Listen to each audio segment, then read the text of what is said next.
So I think we have to start because we have not so much time. Good morning, everybody. Hello.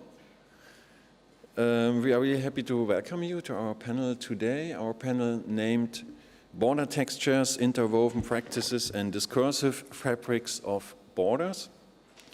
Astrid Fellner from Saarland University in Germany and myself from Luxembourg University in Luxembourg. We organized this panel for several reasons. First of all, we would like to strengthen the cultural studies perspective within border studies, and we would like to introduce the idea or the concept in a certain way of border textures. Border textures, an idea which refers to practices, which refers to discourses that fabric borders. So it's a processual approach, and we will see later a bit more about this. We are happy to welcome our 8 speakers. We have 8 speakers and really international. We have speakers from Germany, from Netherlands, from Norway, from United States, and from Sweden.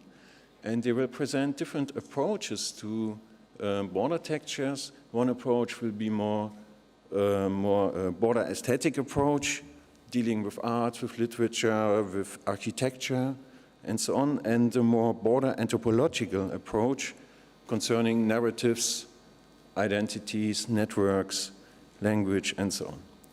Unfortunately, we have only 90 minutes for this session, 90 minutes for 4 presentations, 4 lectures, so thank you for respecting the time frame of 20 minutes for the lectures.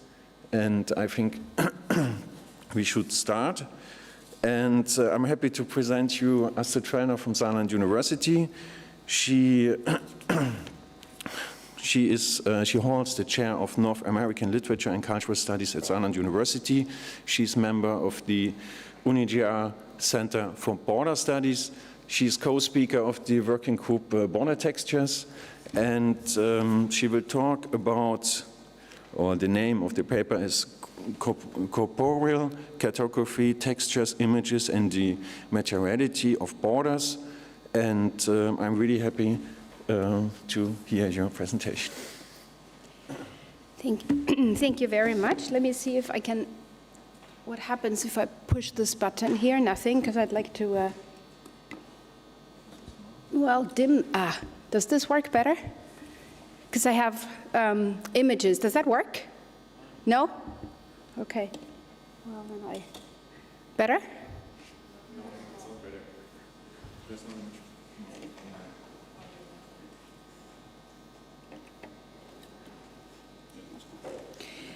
I think for us it will work better. Okay, so let me start right away. Borders, as many critics have shown, should not only be grasped in the sense of a geopolitical line, but as cultural signifiers that mark specific modes and histories of being, thinking, doing, making sense, and sensing.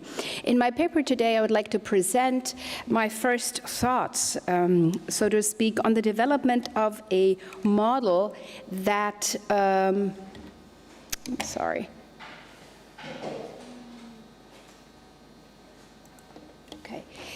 on a model that we call border textures. My colleague has already said that we form part of a working group called Border Studies in the study of global borderlands. Now, this panel, as you know, is part of this conference's global track, and my paper wants to offer a contribution to border research as a global field of studies.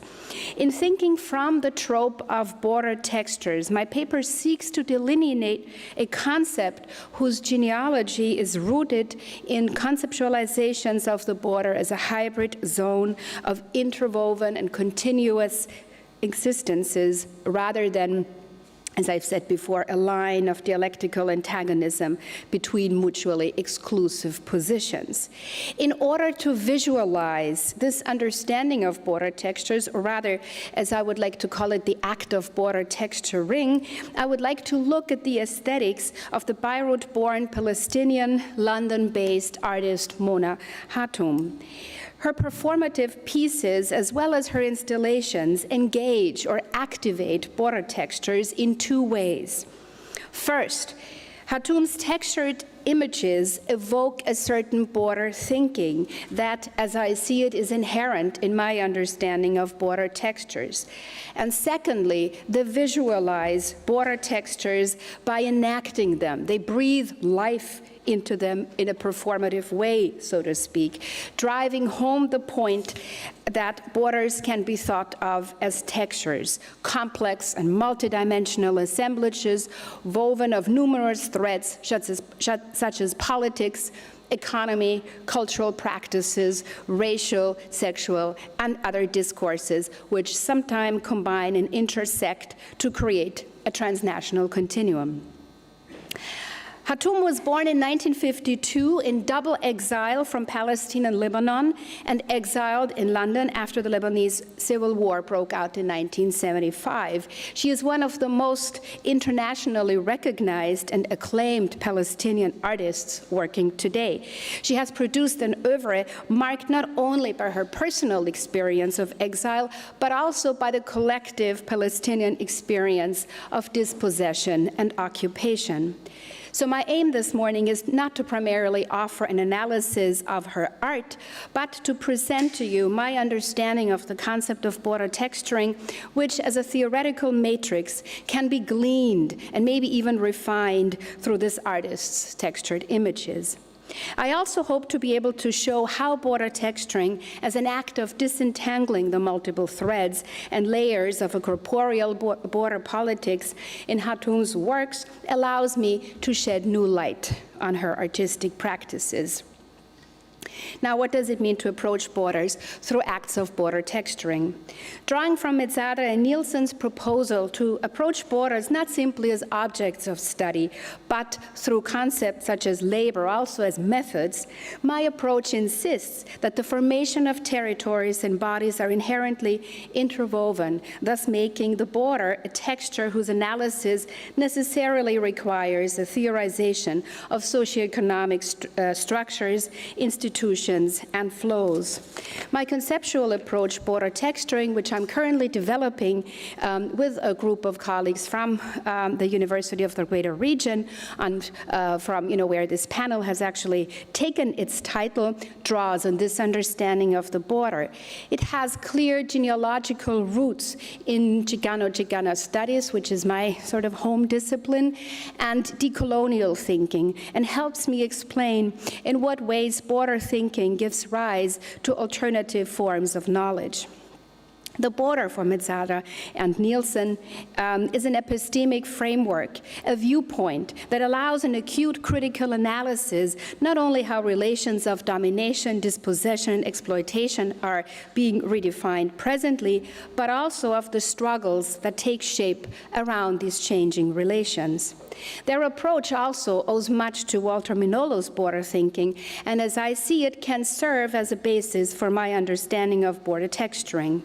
In carving out this decolonial project, Minolo advocates an epistemological shift towards what he calls pensamiento fronterizo, that is border thinking.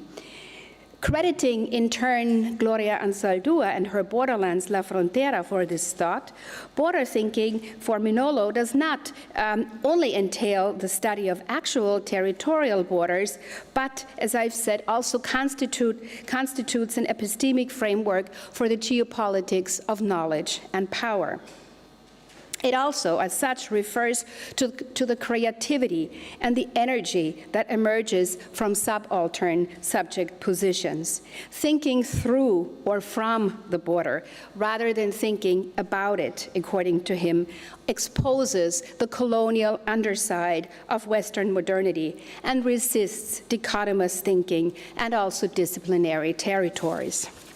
The way I see it, the installations and sculptural objects of Mona Hatoum do precisely this. They expose the colonial underside of Europe, laying bare the workings of colonialism and imperialism, constituting acts of decoloniality that propose a possibility for undoing the modern colonial power relations, her works open up a critical space in which subaltern knowledge can emerge.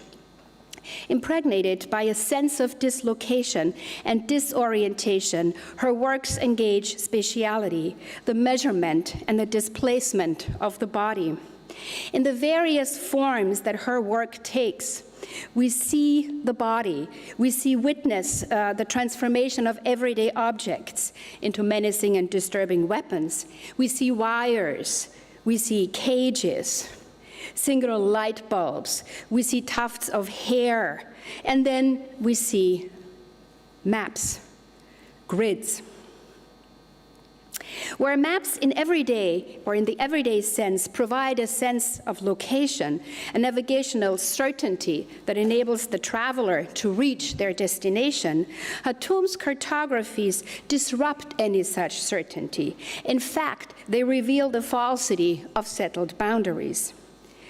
Whether they take the shape of a globe of neon red tubes, as we see above, maps drawn of soap, or a picture put together with rolling glass marbles, which you can see here. All of these images convey the insecurity of borders and the imperialism of the imposition of the Mercator projection. By contrast, Hatoum often prefers Peters's proportional version, which no longer pretends that Europe is the center of the world. Faced with a work like MAP, and this is from the Centre Pompidou in 1999, an immense world map consisting of hundreds of glass marbles placed on the ground and put in motion by the vibrations of this backing when it is stepped on, it is impossible not to be fascinated by the spectacle of a work that, while it explicitly materializes the movable characters of borders and the fragility of a certain representation of the world, is above all a visual spectacle whose aesthetic emotion, reinforced by the staging, is unquestionably spectacular. The maps, as one critic puts it, by virtue of their plastic quality, their conspicuous textures have the power to thrill us. As Conkergood has pointed out, maps constitute one form of knowledge, the, quote, official, objective, and abstract. There is, however, another domain of knowledge, as he calls it, practical, embodied, the popular, the story. Cartographic devices often conceal more complex stories about empire, capitalism, and violence. And in her works, Hatoum aims at laying bare these stories which rest hidden in border spaces. Her corporeal cartography both constitutes, therefore, and performs, as I see it, an act of border texturing that draws the attention to the multi-layered assemblages that have accounted for colonial dispossession. Maps are instruments of power and serve to reorganize the flows, and borders serve to control the movements of people, which can be seen in her work, Present Tense. This is from 1996. This installation consists of a network of 2,200 blocks of square bars of olive soil soap, traditional in the city of Nablus, on which are embedded tiny red glass beads to form the territorial divisions of Palestine and Israel, as in the 1993 Oslo peace agreement. This piece constitutes a form of counter-geography. It is a subversive act in reaction to violence and power, which is executed in the political layout of the map. Olive soil soap, apart from being an element of Palestinian identity, conveys an idea of vulnerability, transience, and destabilization over the figure it represents. It neutralizes any political idea of imposition and reverses the meaning of the Oslo Agreement about an agreement for peace, or rather, the territory dissolves and becomes slippery. The red glass beads add an ornamental and provisional meaning, nothing established, nothing definitely configured.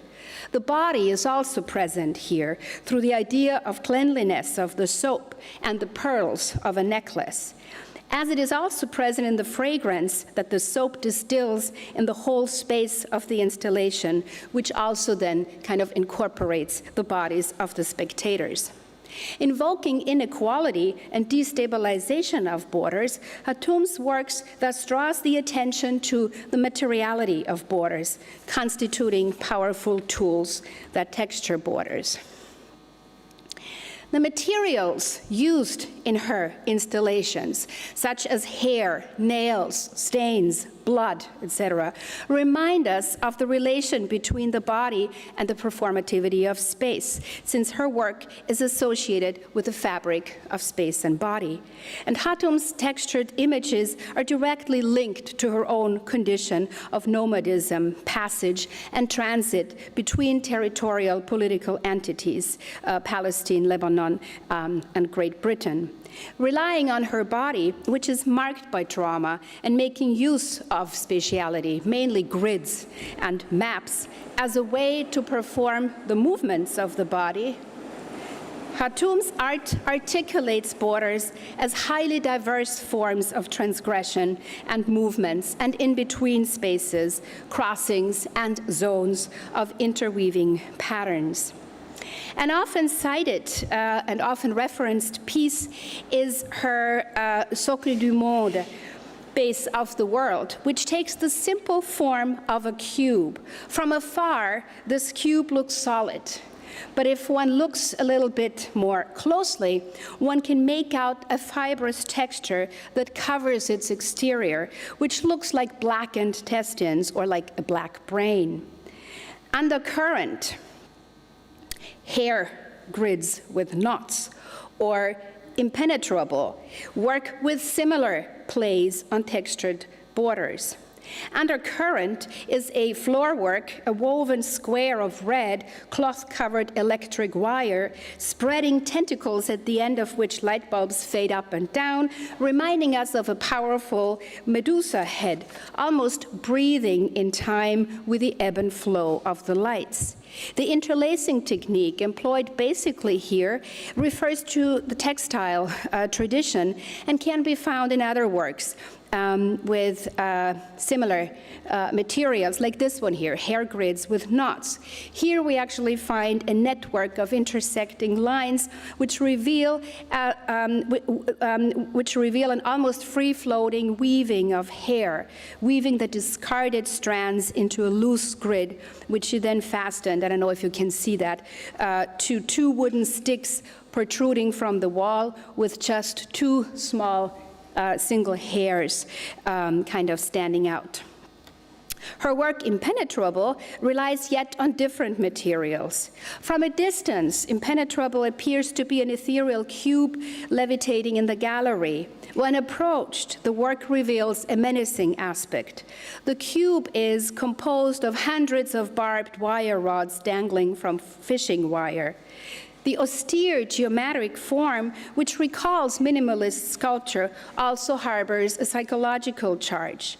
The steel lattice work appears to be as delicate as it is threatening, and the barbed wire evokes architectural forms, fences, prisons, camps, designed both to confine and rebel.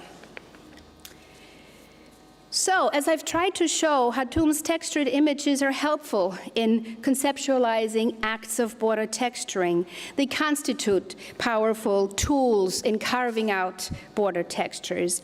As a conceptual matrix, the concept of border textures does not think of borders in terms of citizenship and legal status, but, as I've tried to show, approaches them through an experiential dimension, whose primary locus is the body and its biopolitical corporealities. Hatoum's installations and performances explore how shifting geographic borders limit and violently redefine notions of home and belonging.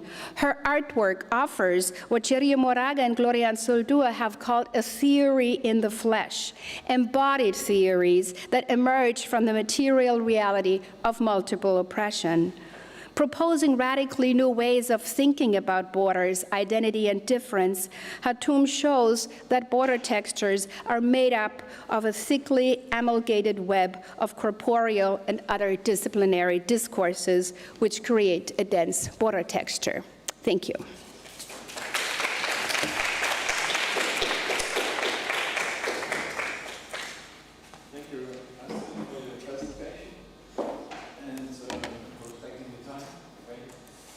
I suggest that we will have a discussion at the end of this session, and I think I continue directly with the next speaker. I will continue with them.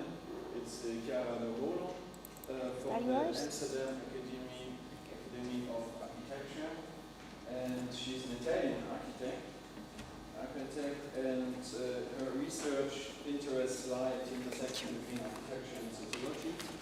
And she will talk about the 7 bodies of Lampedusa, deconstructing the borderline through architecture. So we'll continue with some intervention. Thank you. So, hi everyone, my name is Chiara, and the presentation you're going to see today is going to be a bit different from what you're probably used to, since it's not an academic study, because as they kindly said about me, I'm an architect and I also work as a freelance researcher. The project I'm going to talk to you about today started with my master's thesis at the Amsterdam Academy of Architecture, and I'm now in the process of developing it further as a research subject. For my graduation, I designed a landscape intervention for Lampedusa, which is an island at the border between Europe and Africa. And as a summary of my project, I would like to show you a 2-minute artistic video that I had to do for my graduation to give you a first impression of my work. Later, I will go through the process again, and I will dive into the development of the different aspects of my research. So.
So, as you probably got it so far, at the center of my research there is the island of Lampedusa.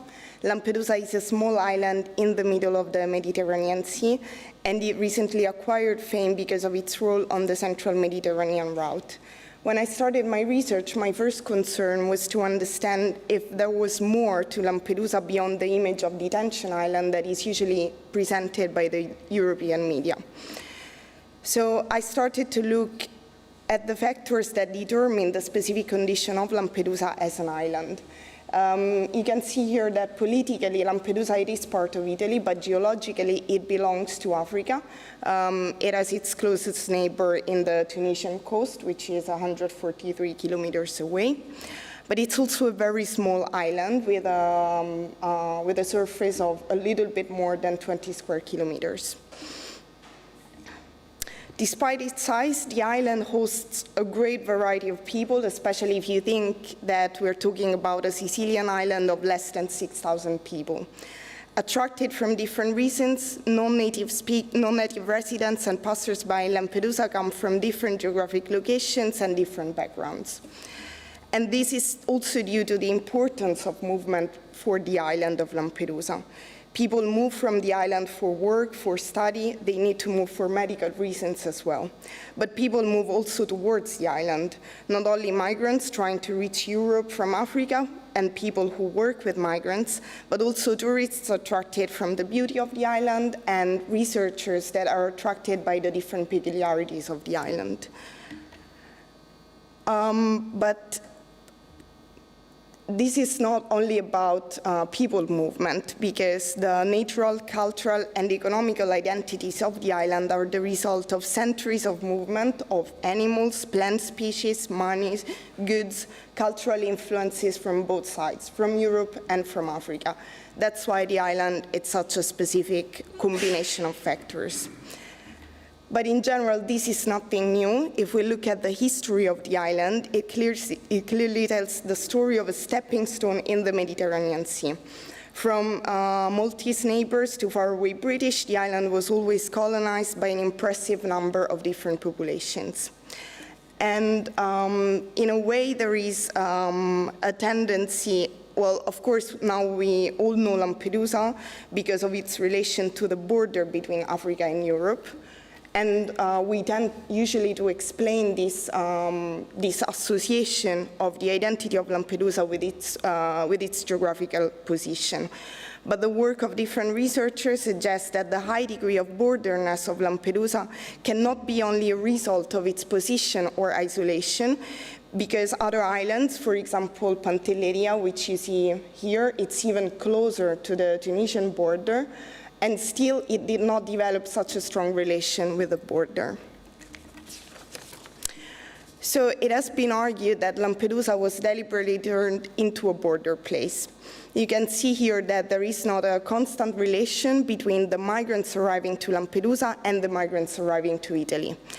On certain years, in connection to particular events in international affairs, the number of migrants diverted to Lampedusa increased substantially, even if the number of arrivals overall did not.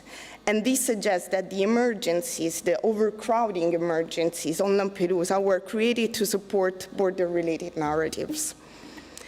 But being a trained architect, of course, what I do is to look at physical space. So during my research in Lampedusa, I started to look for ways in which the landscape of the island reveals the presence of the border.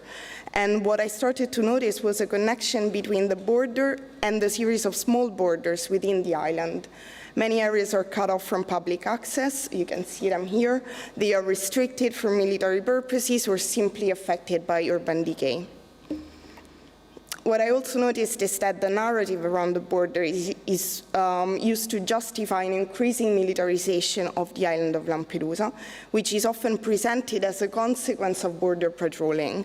But in reality, the presence of several military radars and other military vehicles has nothing to do with rescuing people at sea, and it is to be seen as a consequence of the strategic position of Lampedusa in the Mediterranean Sea. So I started to wonder about the relation of cause-effect between the landscape, the built environment, and the concept of the border. By studying the works of other sociologists and geographers like Paolo Cottita, I started to understand that borders, and in particular the one in Lampedusa, are materialized through what can be summarized as a three-step narrative: the invasion, the necessity of containing this invasion, and the humanitarian response that we all need to show towards this invasion. And looking at the landscape with these three steps in mind, I started to understand that the territory of Lampedusa is not simply a consequence of the border, Over the years, the landscape has acquired a very active role in creating the border narrative and materializing it. In particular, 3 places represent the different aspects of the narrative. The military pier, which can be seen as the symbol of the invasion, the detention center, which can be seen as the symbol of containing this invasion, and finally the monument Door of Europe, which is the symbol of the ethical human response to the invasion. In my opinion, it is now possible to look at the urban landscape of Lampedusa for evidence that can illustrate the process through which a border is materialized and produced. Even the geographic position of these 3 places on the island can be seen as a proof of the intentionality with which the landscape was used to contribute to the border narrative. So let's start with the military pier. This is where migrants are usually disembarked once they are rescued at sea. The pier is publicly inaccessible yet completely visible from the other side of the harbor. You can see it here in the back, and this is the new military pier that is also used for the same purpose. You can see that the old pier is in terrible structural condition, but actually nothing changed with the new pier because there is a complete lack of facilities to welcome people that spend hours and sometimes days at sea. There are no toilets, no changing rooms. People arrive there with clothes soaked in fuel, and there's not even a first aid post. And this absence is usually explained by the fact that it would not be clear who would be responsible for such facilities. But in reality, these services would completely change the way these disembarkment operations are depicted by the media. This is in fact how the media usually show the pier, full of migrants queuing, being counted, and then brought away. The message here seems to be clear. There is an invasion, we're having a hard time coping with it, but the authorities are taking care of it. After disembarkment, migrants are brought to the First Aid and Reception Center. This is how it's called, but it's in fact a detention center. It was established in '96, and it is in fact what allows the authorities to divert migrants to Lampedusa in the first place. As you can see here, the center sits in a hidden valley in the middle of the island. And you can see this as a picture I took when I was in Lampedusa, and you can see that even if you know exactly what you're looking for, even if you know exactly where the center is, you can't really get any closer than this. So it's very isolated and concealed somehow. And this isolation, it generates an even bigger distance between the people living on Lampedusa and the ones held on it against their will. And it completely alienates people, migrants, from any semblance to local life. And then, and this is also how the media usually show it. So there is this fence behind which migrants are depicted. So this fence is also contributing to widening the distance between us and them, between the invaded and the invaders. And finally, the Door of Europe. This is a monument that was realized in 2008 by an Italian sculptor. And it is called Door of Europe because it represents the entrance point to Europe coming from Africa. That's why it is located at the southernmost point of the island, so overlooking the African coast. And when I first visited this monument, 2 things struck me about it. The first one is that it is called Door of Europe, but there is no perceptible discontinuity between what's on one side and what's the other side. So this is, in architecture, this is not called a door. And the second one is that it is completely two-dimensional. It reminds me of these cheap theater props that are meant to be only looked at one side, and if you move just slightly on one side or the other, you see that it's fake as a movie set. And indeed, the door became a favorite set for commemoration and official events related to migrants. The media are especially fond of its appearance at sunset, when the soft light and the sound of the waves make for very poetic footage. This evocative movement is fundamental to enact the final key aspect of the narrative, the humanitarian discourse. But in a way, a door seems to be the most obvious way to acknowledge the presence of an invisible wall. Why would we need a door if there's no wall? While we are used to physical manifestation of the border that are, if not barriers or walls, at least demarcation of the line, Lampedusa serves as evidence of the complexity of the spatial implications of political borders when they do not translate into physical barriers. Instead of a wall, the border in Lampedusa took the form of a network of artifacts that perpetuates the same narrative. And in this sense, Lampedusa makes the perfect case study to investigate this relation between the territory and the border, as its remoteness and isolation reduce the number of factors that could have contributed to it. As an architect, what I tried to do with my graduation project was to mimic this process of constructing the border. To mimic this process, I needed an arbitrary line, and I selected a line that, in my opinion, represents the identity of Lampedusa better than the border, because it is a line of connection, a symbol of the island's role as a stepping stone in the Mediterranean Sea. So you can see here that the line I drew connects Tripoli, which is the main departure for migrants that eventually reach Lampedusa, to Amsterdam, which is the place where the project was first conceived. And it passes right through Lampedusa. We all, in a way, can say that borders turn from imaginary lines into actual barriers, even in the absence of a real wall, through the social practices and policies that revolve around them. Similarly, my line becomes real through the construction of 7 architectural follies without a specific program that celebrate the physical and metaphysical connection between the different cultures of the Mediterranean, while criticizing at the same time the physical and social manifestation of the border itself. The 7 follies can be interpreted as a journey through the different peculiarities of the island, all of which are important, interconnected, and part of an ancient story that could be told from many different perspectives. The follies walk the visitor through the wild and beautiful landscape of Lampedusa, encouraging a different kind of tourism, which is responsible, curious, and off the beaten path. To deconstruct the idea of border between the different people inhabiting the Mediterranean coasts, the follies are all inspired by the vernacular architecture of the area, with references to specific typologies that can be found across the sea. The tholos, the step pyramid, the hortus conclusus, the watchtower, and so forth. At the same time, each of them takes a critical stand against the current situation, with specific references to people that died at the sea, to the militarization of the island, to the role of detention island in the eyes of the media, to the contradiction of the actual management of immigration of the islands, and to the hypocrisy of the door of Europe, which is an open door to commemorate those who die in order to cross the door that is in fact shut. As the conceptual shift from border as static lines to borderization as complex dynamic processes seem to be of general interest for different fields, I hope that I managed to convey that this shift should also apply at the way we look at the space and at the materialization of border. With this awareness, I would like to investigate strategies similar to the ones that I envisioned for Lampedusa.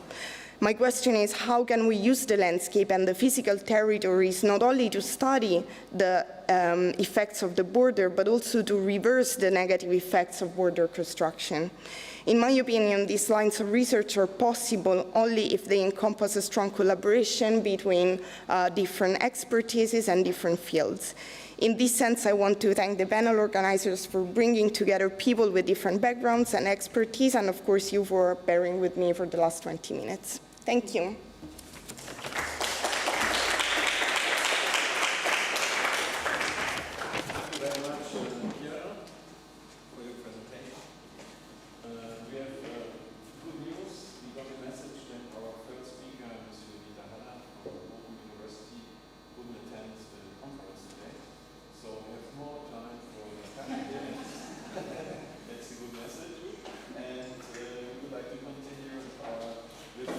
Szymański.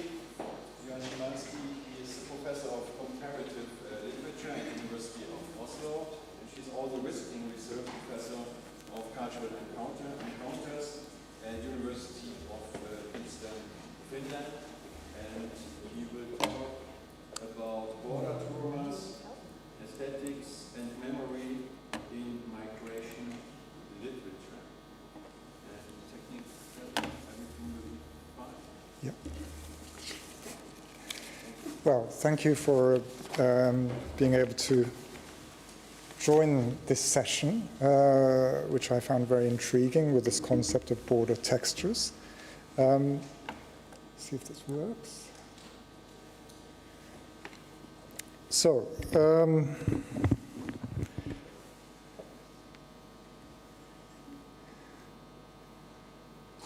we're in a time when borders are in the news media. On Monday, Der Standard, a left liberal newspaper, led with a news item on a poll which showed that only every second Austrian sees refugees as part of the community. Also on the front page, we're informed that there will be no more asylum applications within the EU. At the top of the page, there's a news item, there's a reference to a news item on the latest winner of the prestigious literary prize, the Ingeborg Bachmann Prize, who is a Ukrainian immigrant to Vienna. And also at the top, there's a reference to an article in the supplement, which is entitled The Imaginary Refugee Crisis. So, of course, one begins paradoxically to ask why this media attention when the crisis is not really a crisis. Then, at the bottom of the page, there's the usual boxed comment, always very ironical, entitled in this case, relative horror or relatively horrible.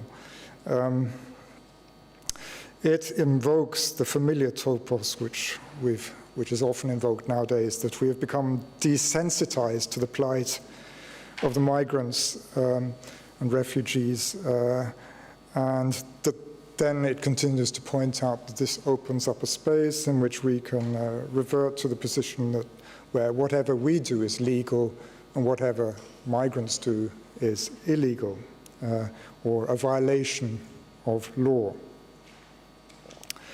Now, the images which we've become desensitized to, they're well known. They're images of horror, so they are, and the box comment also mentions Alan Kurdi, the child who died, who's found dead on the beach in Lesvos.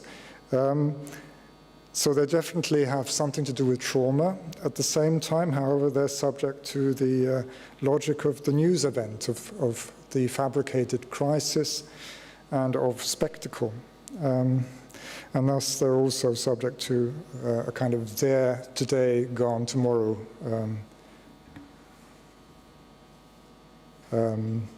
temporality. So strangely, these images, they're both traumatic and forgotten. And in both cases, we're pointed to something which, the images point to something which we cannot experience. I mean, trauma is about the fact that we cannot actually experience or actually see or feel what actually happened. And forgetting is also about us not wanting to see and feel what actually happened.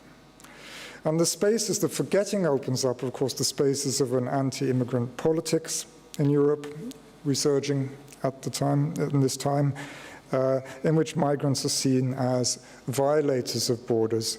And in German, there's the interesting word. So the word for border violation in German is Grenzverletzung, which is interestingly concrete because it actually means a border injury. So it's the nation's body which has been violated in this us-them perspective. Though, of course, from the perspective of the migrants, it's not the nation's body which has been violated, but it's their bodies who have been violated. And to quote from, I think, the very first lecture I ever attended as a doctoral student about borders. I think it was by Anders Johansson. To cross the border is to be oneself crossed by the border. So crossing a border is always potentially a traumatic event. Now, trauma in itself, etymologically, has to do with injury. It means precisely wound or damage, and it's the product of a violation or the crossing of either bodily or psychological boundaries. We still use it about the borders of the body because, of course, hospitals, where hospitals treat injuries is the trauma department. But usually in daily life, daily language, we think about trauma as a psychological condition which continues after the actual wounding or that crossing of the bodily border.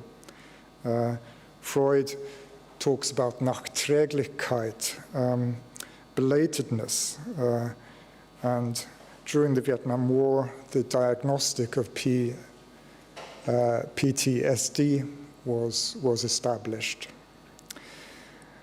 post-traumatic stress disorder.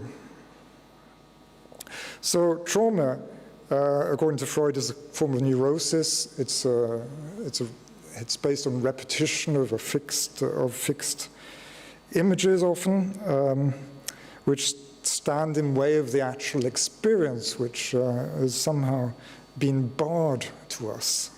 We cannot reach the actual experience, instead we repeat these images.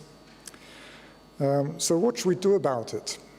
Well, the therapeutical answer, of course, is to somehow break this repetition and replace it with some form of temporal progression in the form of perhaps a continual narrative.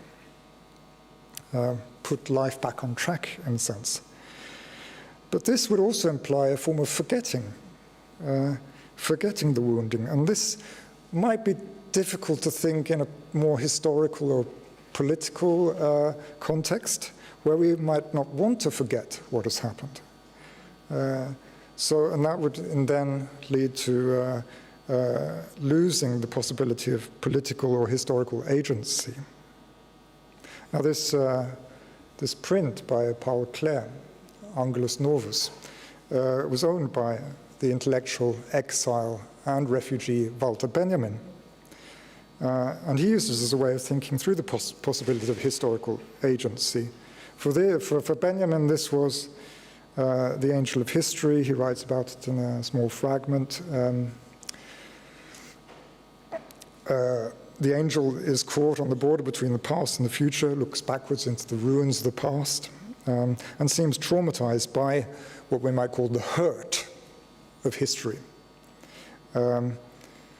However, if we read more closely, where we see a chain of events, perhaps the angel sees, and thus the possibility of a therapeutic narrative, the angel perhaps actually sees something more revolutionary, a break in that continuity.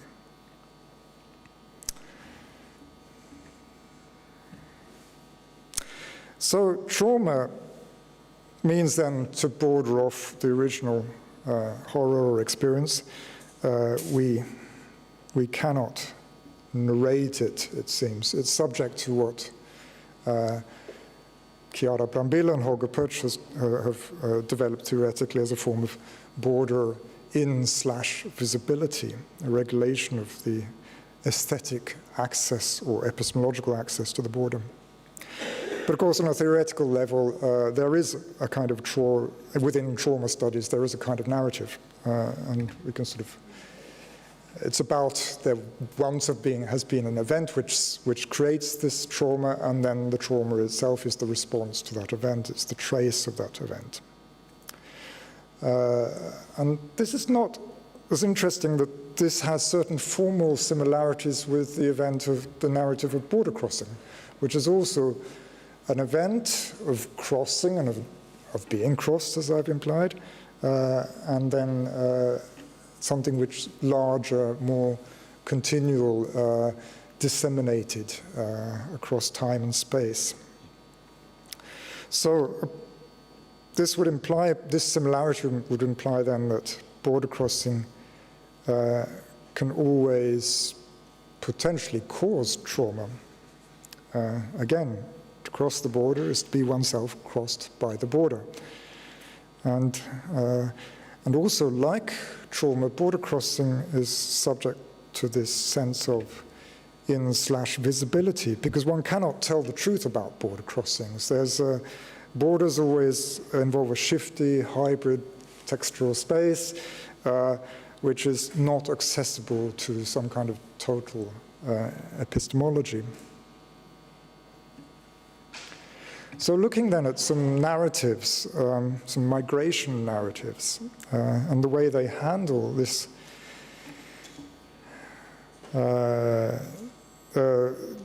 images and narratives. Now, the therapeutic suggestion would be that trauma is made up of repeated, timeless images, and that we are we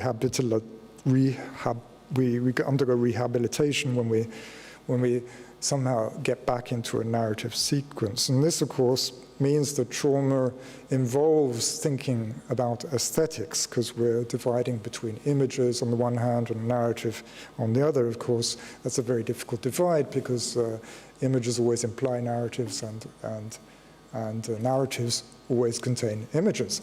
So it's much more of an interweave. It's a border texture here, which I think becomes apparent in these narratives, and the way they mix narrative and images. So the first narrative is a testimonial by Marie Amelie, a famous illegal migrant in Norway.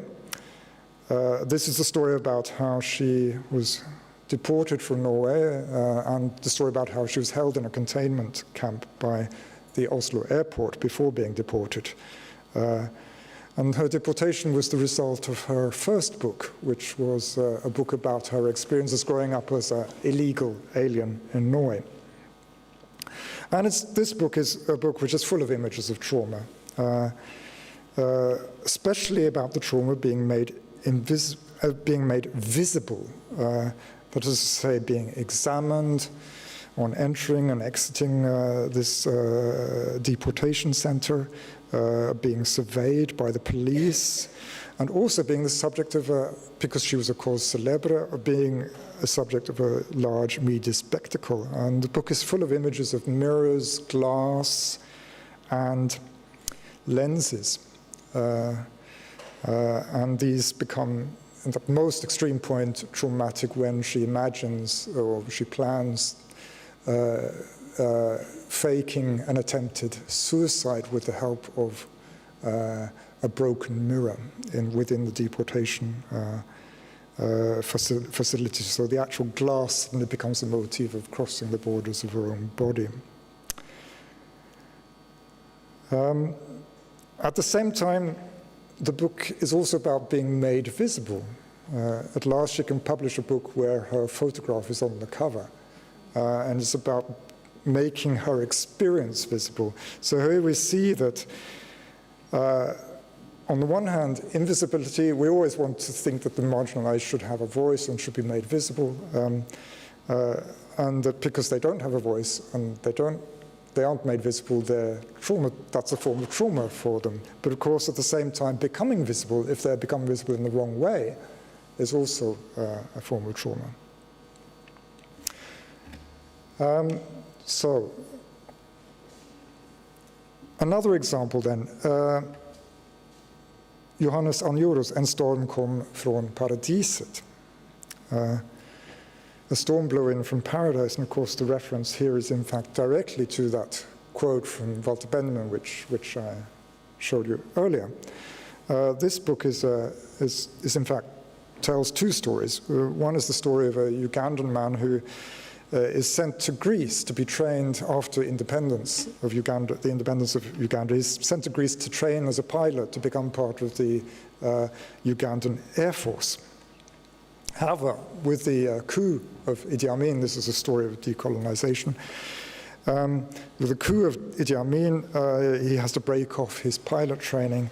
He doesn't know exactly what to do. He attempts to go back to Africa to work as a pilot, but is immediately taken in by the Tanzanian secret police, interrogated, and ends up in a refugee camp near the Ugandan border, which is also, in fact, is not just a refugee camp, but also a training camp for soldiers who are going to take part in the civil war in Uganda.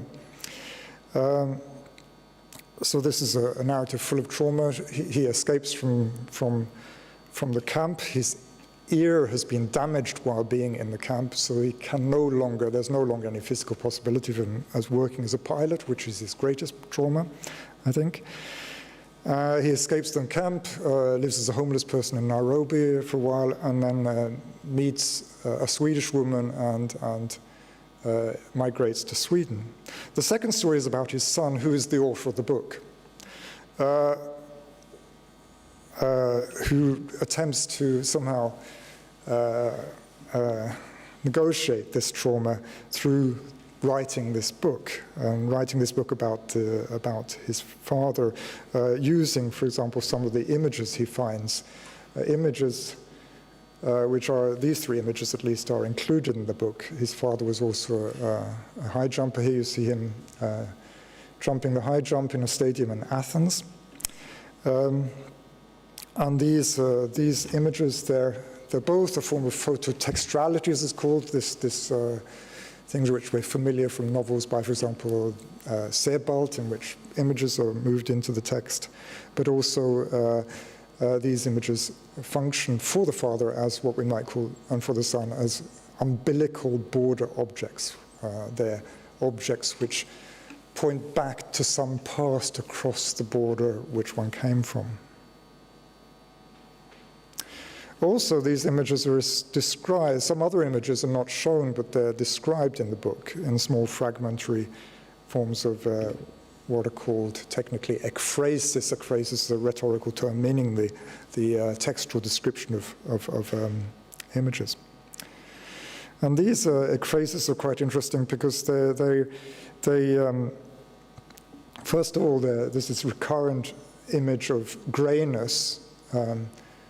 Grayness, the word grey appears in almost all these short texts, which implies a form of melancholy, which is borne out by the other things in the text. But also, there's a very strong awareness of the materiality of the aesthetic here, of the aesthetic form of the photo. So, for example, their olive green clothes look dark grey in the photo. So there's this shifting between what was there in the past and what the author of the book sees in front of him, this border texture of the photographic surfaces. And I think this is one interesting way of dealing with trauma because, of course, because on the one hand, these are images which stop, which fix, which are repeated. But by mixing times in this way, there's one perhaps way of breaking out of that, of not only the repetition of images, but also out of this continual narrative into something more agency-like. So my last example, I hope I have time, just say a little bit about this book by, oh, of course, I should say, that if we go back to Benjamin's text, that is in itself an ekphrasis of that Paul Klee print. And the Paul Klee print is Benjamin's umbilical or border object, which he takes with him when he goes into exile. Sorry. So, Roda Ahmed's book, Forberedelsen, is about a young Norwegian Somali woman, born in Somalia, grows up in Norway, and then as she reaches the age of puberty, she suddenly has to relate to Somali traditions, and she experiences this as quite traumatic. And it's in fact while she looks through her grandmother's photograph collection that she suddenly realizes there's a possibility that she can just escape. She's living with her grandmother in the Somali diaspora in London, looking through these photos, about to be married in an arranged marriage, and she leaves the house after looking at the photos and takes the train to France, which is where the novel ends. So here the photos, which are her grandmother's umbilical border objects and then thus hers, there's a form of trauma involved in them because they remind, it's obvious to her granddaughter that the grandmother, for the grandmother, these photos remind her of our lost love in Somalia, who was not the man she traveled with as a migrant to Europe 2 generations ago. So it's this possibility, that the chance which the grandmother didn't take, which leads the protagonist of this book to take this chance to escape.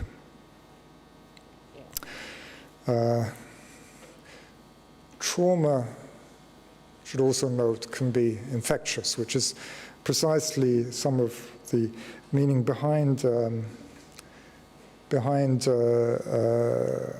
bringing in these narratives into this discussion, because their temporality is about a kind of infection of trauma going over generations. It's not about the spectacle, the media spectacle, which is limited to a very short time scale.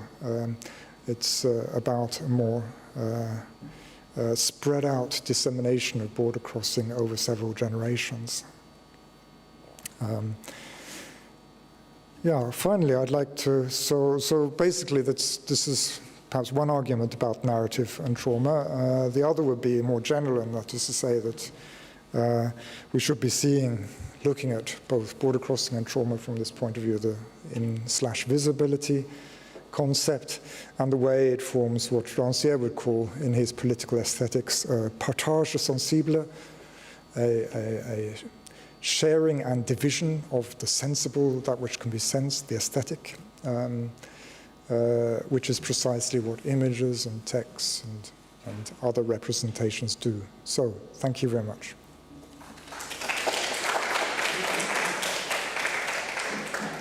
Thank you, Johan, for your presentation. And thank you all the speakers for presenting different approaches to border textures, to fabrics, borders. And I think for the exchange it would be better when we come in front, because we have chairs there, and so we can see each other. It would be nicer, I think.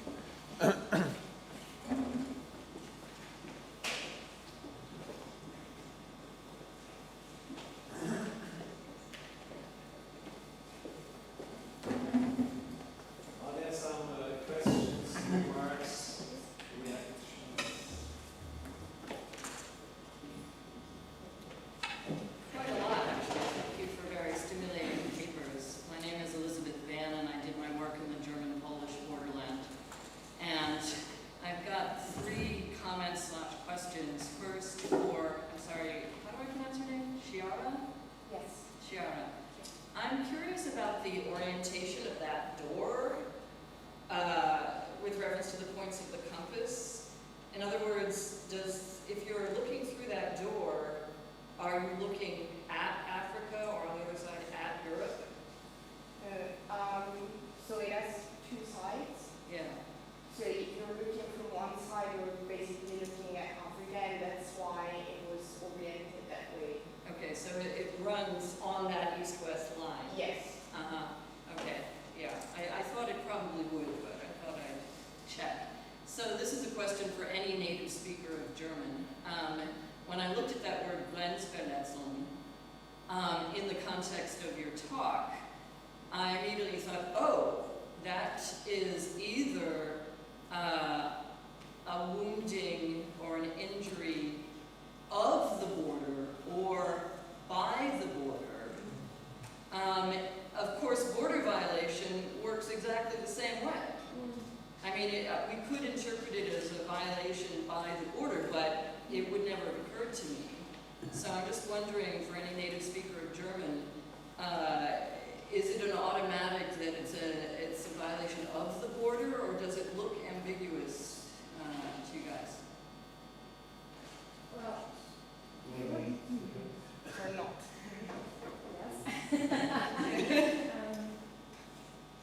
to me, I was actually wondering about the same thing when Okay. when I heard you say that, because for me, actually, it works, well, almost in the same way in both languages. So I also first think, but maybe, you know, this is because we've been influenced by recent media talk, that the border actually does the violation, right? And the Grenzenverletzung. So in that sense, you know, I think those, you know, English and German are actually quite similar. Yeah, okay. My third comment is, oh, sorry. I'd say this sort of supports my point, I think, this ambivalence. I think my impression is that the general use, the established use, is basically, it's a violation of the border. But then, of course, you might be familiar with some discourse where it's becoming concerned on its head in a sense. Yeah. But it's not the same as a border violation, because you couldn't say, I mean, you could say, of course, that if you fall off your bike, and you, like I did in May, and I got a big cut in my knee, I wouldn't call that a violation of my body, although it is, you know, I would call it an injury. Yeah. And in German, we just say that's a Verletzung. There's no other word Oh, for I it. see what you Yeah. mean. So Yes, in that's English, right. there's always this, there's this possibility of working through a originally French word usually, which is abstract and a more, this one applied to this point. Yeah, no, I'm going to present in a later session, and we'll be talking about this issue again. The third thing is that, as you were talking, this maybe new, maybe not new imagery, the border can actually chase you. And I did a lot of interviewing of survivors of the expulsions of Germans from the former Eastern territories. And they didn't quite articulate it this way, but sort of rethinking it, of course, the border was coming for them. And they were running in front of that border, and then it settled on the Oder-Neisse line, and then the question was, do I cross back, or try to cross back, across this border that wasn't there before, but was rather there? And then, of course, the India-Pakistan border, when it was formed, it was closing, closing, closing, closing, closing, closing, closing. You had to get on the right side before it closed. Just a thought.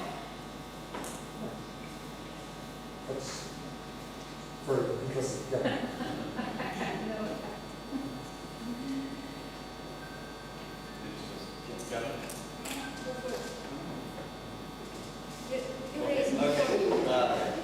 Thanks for three very fascinating papers. I have a question for Esther, because I really like your concept of border textures, and you were saying at one point that it's about thinking from the border, not about the border. Could you just elaborate a bit on that?